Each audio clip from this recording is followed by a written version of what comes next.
केला बेचने वाली चुड़ैल। एक बार की बात है, जादूपुर नाम के एक गांव में करतब दिखाती एक औरत एक रेड्डी के लिए गांव में आती है।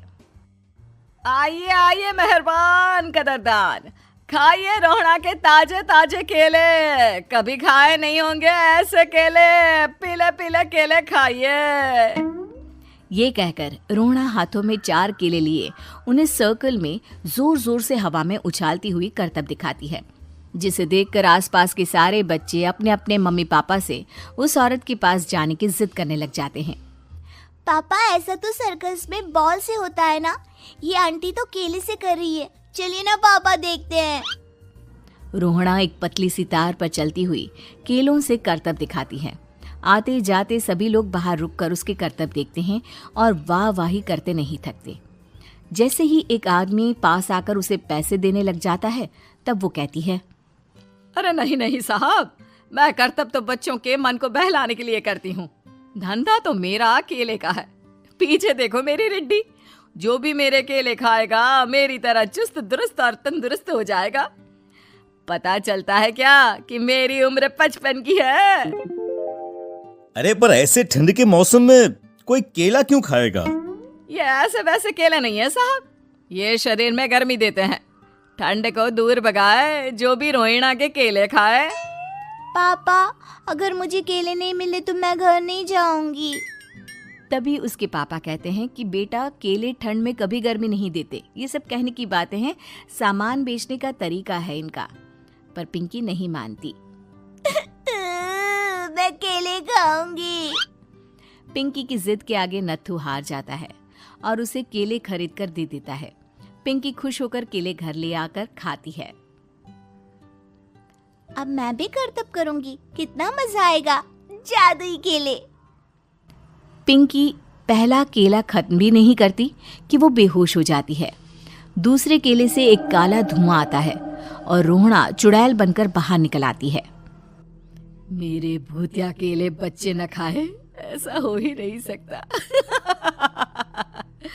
जादूपुर वालों, कब तक बचोगे? आ गई हूं मैं रोहड़ा, जिसका कोई नहीं कर सकता सामना। रोहड़ा पिंकी को गोद में उठाकर काले धुएं में कहीं गायब हो जाती है। शाम के वक्त नत्थू घर लौटता है और पिंकी को घर में ना पाकर उसकी माँ से कहता है, माँ पिंकी कहाँ है? अरे बेटा, उसे तो तू सुबह करतब दिखाने ले गया था ना, फिर कहाँ वापस आए तुम दोनों? मुझे लगा तू उसे अपने साथ मंडी ले गया होगा। हे भगवान, मेरी बच्ची कहाँ गई? मैं उसे घर ही तो छोड़कर गया था माँ। नत्थू गांव के घर कोने में अपनी बेटी को ढूंढता है, पर उसे वो कहीं नहीं मिलती। परेशान होकर आखिर रो रो कर नत्थू हिम्मत हार कर घर लौट आता है। अगली सुबह रोहड़ा फिर से करतब दिखाने आती है और इस बार पिंकी की तरह रोनी केले खरीद लेता है। 50 रुपए दिए थे पापा ने, सारे पैसों की मैंने केले खरीद लिए हैं। अब मैं भी आंटी की तरह ही करतबबाज बन जाऊंगा। यही सोचते हुए रोनी केले खाता है और पहला अकेला केला आधा खत्म भी नहीं करता कि चुड़ैल उसके सामने आ जाती है।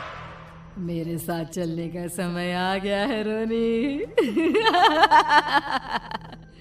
ये तो बस शुरुआत है।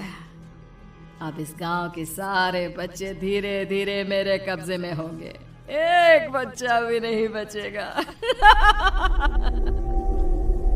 ये कहकर रोनी को गोद में लेकर काले धुएं में अदृश्य हो जाती है। इसके बाद हर रोज गांव में से कोई ना कोई बच्चा गायब होता, पर ऐसा क्यों हो रहा है किसी को भी समझ में नहीं आ पा रहा था। रोज की तरह अपनी बेटी पिंकी की तलाश में नत्थू गांव के एक तालाब के पास बैठा रो रहा था। कहाँ गई मेरी पिंकी? शकुंतला के जाने के बाद एक वही तो मेरा सहारा थी। अरे उसकी आत्मा कोस रही होगी मुझे कि मैं अपनी बच्ची को संभाल भी नहीं पाया।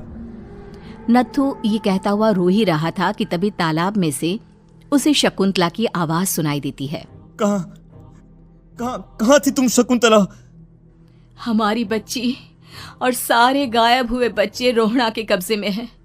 वो बच्चों को जो केले देती है उससे बच्चे बेहोश हो जाते हैं और उसके कब्जे में आ जाते हैं और वो उन्हें ले जाकर काली दुनिया में ले जाती है। पर वो ऐसा क्यों कर रही है?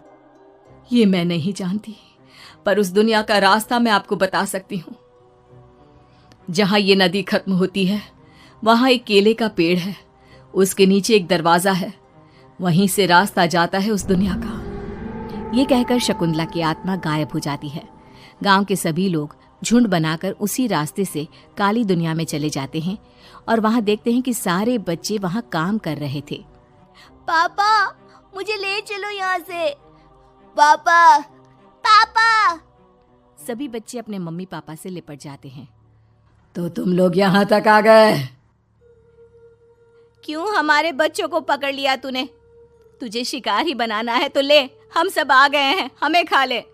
नहीं, मुझे बच्चे चाहिए। मेरे बच्चे के बदले तुम लोगों के बच्चे। क्या मतलब? मैं इसी गांव में रहने वाली एक औरत थी। केले की चोरी के इल्जाम में मेरे बेटे को गांव वालों ने इतना मारा कि वो मर गया। उसी दिन मैंने ठान लिया कि गांव वालों का भी वही हाल करूंगी। कुछ दिन बाद बेटे के चले जाने के दुख में मैं भी मर गई और मेरी भटकती आत्मा एक चुड़ैल बन गई। और फिर मैंने बदला लिया तुम सबके बच्चे छीनकर। बर्दाश्त नहीं कर पाए ना? सोचो मुझ पर क्या बीती होगी। हमें माफ कर दो रोना। पता नहीं ये किसकी गलती थी, पर हम सभी माफी मांगते हैं। हमारी खुशियां लौटा दो, तुम भी तो एक माँ हो। गांव वालों की बात सुनकर रोना का मन पिघल जाता है और वो बच्चों को छोड़ देती है। उसके बाद काली दुनिया बच्चों के लिए जादुई दुनिया बन जाती है। अब कोई भी कभी भी वहां आ जा सकता था।